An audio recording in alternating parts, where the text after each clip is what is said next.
네, 오늘도 시황역에 도착했는데요. 이재선 의원님 오셨습니다. 어서 오십시오. 네, 윤아 씨 오셨고요. 네. 자, 오늘은 뭐 누가 뭐래도 오늘 밤에 발표되는 미국의 6월 소비자 물가 지수 CPI 얘기를 해야 되는데요. 네. 미국 가서 물가를 좀 내리고 싶어요. 우리 물가는 지금 몇 %인지 정확하게 잘 몰라요. 그죠? 그런데 그 미국의 물가 지수는 매일 이렇게 주목하고 있어서 그렇죠? 맞아요. 참 좀 자괴감이 들기도 하는데 네. 네, CPI 관전 포인트 좀 알려주십시오. 네. 네, 일단 오늘 밤에 CPI가 발표될 예정인데요. 네. 헤드라인 수치 같은 경우를 보자면 저희가 3% 후반대를 지금 기대를 하고 있는 상황이에요. 헤드라인이요? 3.1 얘기하던데? 초반대였나요? 네네네, 초반대. 아무튼 3%대이기 네. 때문에 네, 사실 초반. 헤드라인 자체는 딱히 걱정할 건 없다라고 그렇죠. 생각이 코어가 들고 문제죠. 있고요. 예. 문제가 코어일 것 네. 같아요. 코어 같은 경우를 보자면은 지금 5% 초반대에서 컨센서스가 맞아요. 유지가 되고 있는 상황인데 저희가 만약에 시장 예상치에 부합을 한다라고 했을 때는 7월 FMC 회의에서의 25bp 금리 인상 가능성이 여전히 높을 것 같다라고 생각을 하고 있습니다. 반면에 저는 이제 4%대로 조금 내려오게 된다라고 했을 때는 시장 예상치보다 대폭 이제 좀 하회하는 코어 CPI가 나온다라고 했을 때는요. 7월 달에 가서의 그 FMC 회의 금리 인상 가능성이 선물 시장에서 조금 줄어들 거는 같다라고 생각이 예. 들어서요. 만약에 이 수치가 나온다라고 했을 때는 7월 FMC 회의에서의 동결 가능성도 좀 열어야 되지 않을까라고 좀 조심스럽게 소수 의견을 소수 의견 좋아요. 네, 소수 의견을 금리가 피력을 하고 있습니다. 핵심 근원 CPI가 4%대로 나오면서 모르는 거죠, 그죠? 금리 동결하게 되면 요 영상 반드시 틀어주십시오. 우리 이재선 의원님께서 지금 뭐 거의 90 몇 %, 90 한 3, 4% 되던가 그죠? 맞아요. 거의 굉장히 7월에 금리 올린다고 네, 맞습니다. 다수의 의견을 하는데 주식시장은 항상 소수의 편에 서야 됩니다. 네. 10%가 안 되는 의견에 지금 네. 우리 이재선 연구원님이 계신 거죠? 네. 네. 보자고요. 네, 그렇죠. 뭐 금리 레벨이 떨어지면은 네, 네. 사실 조금 좋을 거는 같은데 네. 만약에 그렇죠. 이제 CPI 지표 발표 이후에 2년물 금리가 뭐 좀처럼 떨어지지 않는다라고 했을 때는 제 의견도 조금 접어야 되는 거는 맞을 것 같아요. 네. 예, 향후 네. 좀 지켜는 봐야 될 것 같고요. 그렇게 된다라고 했을 때는 뭐 종목장은 사실 7월 중으로 계속 지속될 것이라고 생각이 들고 있고 다만 이제 3분기에 가서는 저희가 디스인플레이션 압력이 계속 가시화가 될 지표들이 발표가 예정돼 있기 때문에요. 증시하단은 여전히 견고하다라고 생각이 들고 있고 뭐 사실 약세장을 다시금 저희가 바라볼 가능성은 하반기 때 좀 제한적이다라고 생각이 들고 있어요. 저희가 어제 메나임 중고차 가격 지수도 나왔는데 네. 코어 CPI 중에서 저희가 주거비 다음으로 기여도가 상당 부분 차지를 하는 게 중고차 예. 가격입니다. 네, 어제 나온 그 지표를 보면요. 전년 동기 대비 마이너스 10%까지 하락을 했거든요. 중고차 가격이 이제 3개월 연속 이제 하락을 하고 있는 상황인데요. 이게 향후 또 시차를 두고 코어 CPI의 3, 4분기에 반영될 가능성이 높다라고 생각이 들어서 그렇게 된다라고 했을 때는 저희가 늦은 여름쯤에는 네. 아마 CPI의 절대적인 수치도 연준이 생각하는 것까지는 아직 아니겠지만 그래도 어느 정도 도달할 수 있는 가능성을 높여주지 않을까라고 생각을 하고 있습니다. 네. 네, 내일 또 중요한 게 CPI, 저녁에는 CPI가 있고요. 내일 또 한국은행의 금통위가 있잖아요. 금통위에서는 금리를 계속 동결하고 있는 상황이기 때문에 여기선 동결을 하고 또 나중에 FOMC에서 25bp 인상을 하게 되면 또 금리 차이가 발생을 하게 될 것 같아요.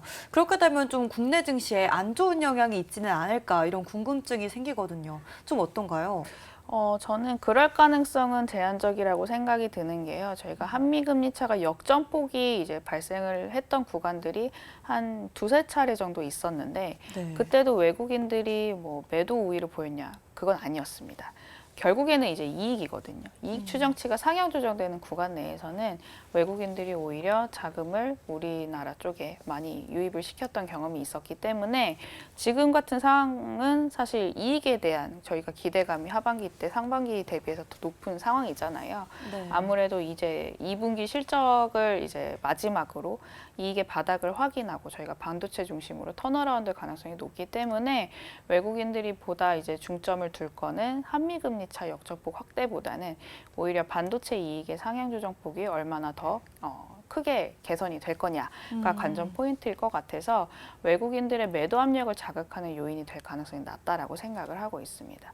그리고 일본 같은 경우를 보자면 오히려 지금 상황을 일본을 조금 약간 비교를 해보자면요. 네. 오히려 지금 약세가 그 실질 실효 환율이 저희가 저평가가 되어 있는 지금 구간이잖아요.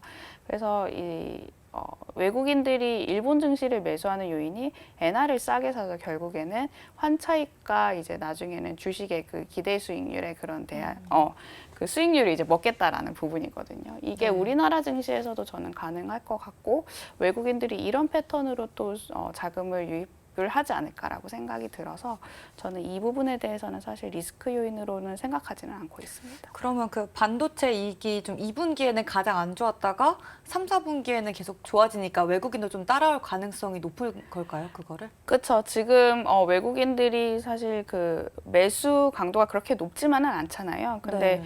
자세히 세부적으로 뜯어보자면은 저희가 IT 업종은 계속해서 매수 우위를 보여주고 있고요.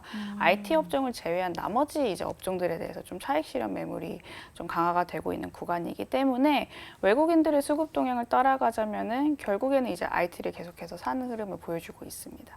이게 사실 우리나라의 그 경기 연착륙이라든지 내지는 향후 수출 증가가 가능할 것이다라는 기대감이 이제 투영되는 부분이라고 생각을 하거든요. 그렇기 때문에 저희는 2분기 이제 실적 시즌 바닥을 기점으로 본격적으로 또 외국인에 대한 좀 기대감을 높여봐야 되지 않을까. 길게 놓고 보자면 그렇게 네. 생각을 하고 있습니다. CPI는 오늘 밤에 발표되는데 이제 어제 오늘 분위기 보면요. 지금 또 미국 선물 시장 오르는 거 보면 좀 다 반영을 어느 정도 시장에서 하는 것 같은 그런 느낌이 있고요. 다만 미국의 이제 빅테크 기업들의 쏠림 현상 때문에 지수 조정한다는 거잖아요. 인덱스에서 리밸런싱, 이것도 뭐 정기가 아니라 특별 리밸런싱을 해서 이들 기업들의 비중을 낮추겠다고 하는데 한 이틀간은 영향이 별로 없었는데 이게 이제 만약에 주가가 밀리게 되면 그때 빌미가 되거든요. 이런 것들이. 거봐. 이런 움직임 영향은 어떻게 보세요? 저는 단기적으로는 변동성이 촉발될 수는 있겠지만 네. 장기적으로 봤을 때는 시장이 미치는 영향력은 그렇게까지 크지만은 않을 거는 같아요. 일단 그 빅테크 기업들의 리밸런싱 그 기업들을 보자면요. 저희가 그 액티브 자금들은 이미 선제적으로 이제 그 발표를 했기 때문에 네. 네. 조치를 취했다라고 이제 반영을 할 것 같고요, 향후. 또 이제 그 거래 대금이 워낙 크기 때문에 사실 비중 조절을 한다고 해서 자금 유출이 그렇게 심하게 이제 작용을 할 것 같지는 않다. 근데 인덱스는 주로 패시브가 관련된 거 아니에요, 자금들이? 예. 근데 빅테크 기업들은 이제 개인들이 또 이제 개별적으로 투자하는 규모도 상당 부분 차지를 하고 있고 네. 외국인들도 마찬가지로 보자면은 인덱스보다는 또 개별 기업들에 투자하는 부분들이 또 상당 부분 차지를 하고 있기 때문에 네. 저는 영향력은 그렇게까지 크지만은 않을 것 같고요. 저희가 과거 이제 애플이 네. 대표적으로 이제 그 리밸런싱을 경험했던 기업 중에 하나였는데요. 2011년 때. 네, 너무 독주하다 보니까. 네, 너무 예. 독주하다 보니까요. 그때 20%에서 시총 비중이 한 12% 정도대로 예. 낮아졌습니다. 근데 그때 주가 수익률을 보면은 마이너스 1% 하락하는 거에 그쳤거든요. 결국에는 그렇게까지 이제 크게 영향력을 행사하지는 않았다라고 보시면 될 것 같아요. 네. 그럼 하반기에도 좀 이 빅테크 기업에 대한 투자자들의 관심은 또 지속되고 주가도 잘 갈 수밖에 없다 이런 말씀이실까요? 네, 저는 그렇게 생각을 하고 있습니다. 일단 S&P 500 대비해서도 나스닥 100 그 지수의 이익 네. 추정치 상향 조정폭이 지금 상대적으로 빠르게 진행이 되고 있는 상황이고요. 저희가 2분기 실적 시즌을 확인을 해봐야겠지만 시장 예상치 대비 이제 뭐 엔비디아라든지 저희가 지금 향후 기대감을 품고 있는 AI 관련 산업군에 대해서 기업들이 좀 낙관적으로 더 전망을 유지를 한다라고 했을 때는 저는 빅테크 중심의 그 주도주가 형성이 되면서 그렇죠. 예. 하반기 때 시장이 나쁘지 않을 거다라고 주가가 위쪽으로 간다면 그걸 대체할 만한 섹터가 별로 없죠. 네, 그렇죠. 맞아요. 맞아요. 예. 규모의 경제를 일단 기업들이 네. 형성을 했기 때문에요. 네, 사실 이익을 이 고금리 구간에서도 살아남을 네. 수 있는 기업들은 결국에는 이제 이익이 계속해서 나는 기업들, 대형 기업들밖에 없다라고 생각이 들고요. 네, 그럼 이번엔 또 중국 이야기도 여쭤보면 좋을 것 같은데 이제 미국의 CPI 발표도 있지만 중국은 이미 발표가 됐습니다. 경제 지표가. 근데 좀 부진하게 나왔고 그래서 디플레이션 우려가 좀 커지는 모습이거든요. 좀 이것에 대해서 중국이 돌파구를 마련할 계획은 없는지. 유나님이 한번 중국 갔다 오세요. 가서 한번 저기 한번 보고 올까요? 네, 가서 확인 좀 해보고 오세요. 그러면 저 출장 보내주시나요? 아니 회사에 보내달라고 하시죠. 갔다 오겠습니다. 보내주시죠. 지금 당장은 이제 부양 정책을 내놔도 시장에 또 기대치에 못 미칠 가능성이 높다라고 생각이 들고 있어요. PPI 지표가 지금 저희가 마이너스 5.4% 지금 연저점을 경신을 했거든요. 네. 그럼에도 불구하고 중국 정부가 아직까지 부양 정책에 대해서 뭔가 제스처를 취하지 않고 있는 점을 감안했을 때는 네. 하반기에는 뭐 경제 지표가 어느 정도 좀 무너져도 사실 그렇게까지 예전처럼 인프라 중심의 부양 정책을 내놓지는 않겠다라는 약간 스탠스가 조금 확고한 것 같아요. 그리고 지금 같은 경제 지표의 그 흐름이 계속해서 지속이 되더라도 저희가 기저효과가 있기 때문에 경제 성장률 5%는 대략적으로 달성이 가능하다라고 이제 말을 하고 있거든요. 중국 내부에서. 그래서 뭐 사실 여기에서의 더 추가적인 부양 정책 가능성, 제가 봤을 때는 3분기 중에 정말 지표가 안 좋게 나오면 4분기 중에서야 약간 정부가 좀 강력하게 내놓을 가능성이 높다라고 생각을 하고 있고요. 그 전에는 중간중간에 이제 미니 부양책 성격의 그 부양책을 단행할 가능성이 높다라고 생각이 들고 있는데 일단 이번 주 같은 경우를 보자면은 그 종합금융 지원 대책을 한 차례 이제 중국 정부가 마련을 했었는데요. 부동산 경기를 조금 살리고자요. 네. 이거를 이거를 이제 그 시행 기간을 내년 말까지 일단 연장을 한 상황입니다. 다행히 조금 숨통을 틔워준 상황이긴 한데 이게 시차를 두고 이제 경제 지표에 반영이 될 수 있을지 그거는 네. 조금 더 지켜는 봐야 될 상황인 것 같고요. 시진핑이 뭐 사면임 하기 전에는 이것저것 하겠다고 으쌰으쌰 했는데 그죠? 이제 뭐 사면임 확정 지으니까 여유가 생기나 봐요. 일을 안 하죠. 그죠? 부양책을 금리 지난번에 찔끔 내렸고요. 그죠? 네, 맞아요. 10bp 내렸죠. 맞아요. 네. 부동산 이런 걸 건드려야 되는데 그것도 만만치 않고 쉽지 않은 상황이고요. 우리 국내 금융시장에서 보면 아까 이제 한국은행이 내일 금통위에서 금리 동결 쪽을 보는 이유도 사실은 국내 금융시장이 좀 불안하거든요. 새마을금고 쪽에서 좀 우려가 있었고 이거를 미국의 실리콘밸리 은행하고 좀 비교하는 분들이 있더라고요. 이게 비교가 맞는지 잘 모르겠는데 근데 우리 새마을금고도 어쨌든 PEF 부동산이랑 연결돼 있고 미국 최근에 그 소형은행들도 부동산 포션이 많았잖아요. 네. 그렇게 보면 새마을금고 사태라든지 미국 사태하고 좀 비교를 해주시면 어떻습니까? 유사한 점과 다른 점이 있었던 것 같은데요. 유사한 점 같은 경우를 보자면은 그 은행들의 포트폴리오가 한쪽으로 조금 치중이 되어 있었다는 점입니다. 새마을금고 같은 경우를 보자면은 정부가 가계대출 규제를 본격화한 2020년부터 기업 대출에 대한 그 포트폴리오 비중이 굉장히 많이 늘어났다라고 해요. 근데 기업 대출 비중을 늘리면서 사실 그 여신 심사를 보다 타이트하게 좀 강화를 했었어야 되는데 네. 여기에 대해서도 사실 아니란 좀 태도를 많이 보였었다라고 지금 드러난 그래도 상황이고요. 시중에 뭐 대형은행에서 잘 안 되니까 이런 새마을금고 그쵸. 같은 데 가면 좀 더 잘해주는 거죠. 맞아. 뭐, 그죠? 그렇죠. 그리고 새마을금고도 좀 어지간히 좀 괜찮다 그러니까, 싶으면은 또 네. 이제 대출을 용인을 해주고 그러니까요. 이런 네. 패턴이 조금 반복이 됐었던 것 같고 뭐 SVB 사태도 좀 마찬가지였습니다. 이 자산의 그 성질은 조금 다르지만 그 채권에 대한 비중을 워낙 많이 늘려놨었었는데 맞아요. 저희가 이제 작년부터 채권 가격이 굉장히 많이 떨어졌었잖아요. 그럼으로 인해서 이제 그 자금의 유동성이 말라버리면서 좀 애로사항을 많이 겪었었다라고 보시면 될 것 같고요.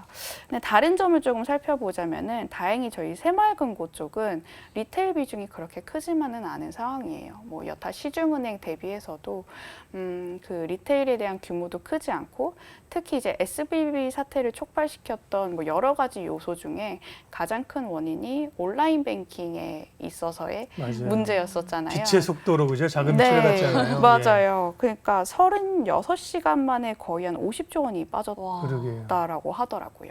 저도 그거 듣고 깜짝 놀랐었는데 네. 근데 이제 새마을금고 같은 경우를 보자면은 저희가 어플에 대한 그 저도 새마을금고 어플을 본 적은 그러니까요. 없거든요. 없는 것 같아요. 네, 근데 한 15%에 불과하다고 하더라고요. 그 고객들이 사용하는 네. 비중 자체가. 그래서 다행히 이제 뱅크런이 온라인 쪽에서 일어나기 전에 정부가 빠르게 신속하게 좀 조치를 취했지 않았나. 다행히 급한 불은 껐다라고 저는 생각이 들고 있고 네. 그래서 시장의 영향력도 당장은 또 제한적일 가능성이 높다라고 생각은 하고 네. 있습니다. 시장 영향력이 막 크지는 않은 것 같아요. 기사에 이거와 관련된 이야기가 없는 걸 보니까 네. 다행히 잘 마무리가 좀 되어가는 것 같고요. 음. 또 최근에 산업통상자원부에서 이 수출과 관련된 전망치를 내놨다고 하는데 좀 산업별로 어떤 데이터가 나오는지 궁금하고 이 데이터를 기반으로 좀 어떻게 이 산업들에 대해 전망하고 있는지도 궁금해요.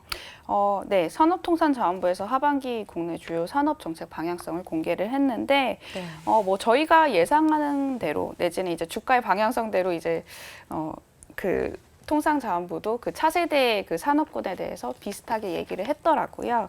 보니까 반도체라든지 전기차, 2차 전지, AI 등에 대해서 차세대 산업군으로 꼽았고 특히 이제 세부적으로는 자동차라든지 2차 전지, 조선업종 전망을 굉장히 긍정적으로 평가를 했습니다. 자동차 대표적으로 보자면 그 단가가 이제 친환경차가 높잖아요. 네. 거기에 대해서도 이제 수출액이 잘 나오다 보니까 이 향후 이제 전망이 더 괜찮아질 거다라고 좀 평가를 한 것 같고요. 또 SUV 판매도 이제 증가할 것이라고 네. 이제 말씀을 해줬습니다. 그리고 이제 가전이라든지 디스플레이, 바이오스, 반도체 저희가 아직까지 수출액이 상대적으로 좀 안 나오는 업종에 대해서도 네. 한 단계 조금 긍정적인 톤을 유지를 했더라고요. 하반기 때 특히 이제 반도체 같은 경우를 보자면은 삼성전자라든지 SK하이닉스 이 메모리 기업들의 감산 효과가 본격적으로 발효가 되고 또 이제 수급이 개선되면서 10월 이후에 수출에 대해서 조금 낙관적인 전망을 한 것 같습니다.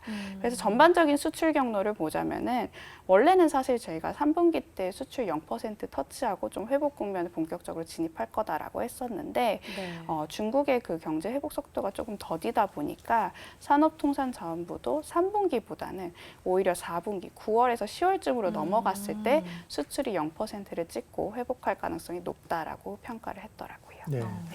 자, 그럼 이제 전략을 어떻게 세워야 될까요? 이제 소비자 물가 지수를 이제 오늘 밤에 확인하게 되고 또 한 산을 넘으면 그 다음에 이제 또 FOMC라는 선을 또 7월에 넘어야 돼요, 그죠? 그때까지 이런 상황들은 계속 그럼 이렇게 지수보다는 종목 플레이로 나오는 건지 전략하고요.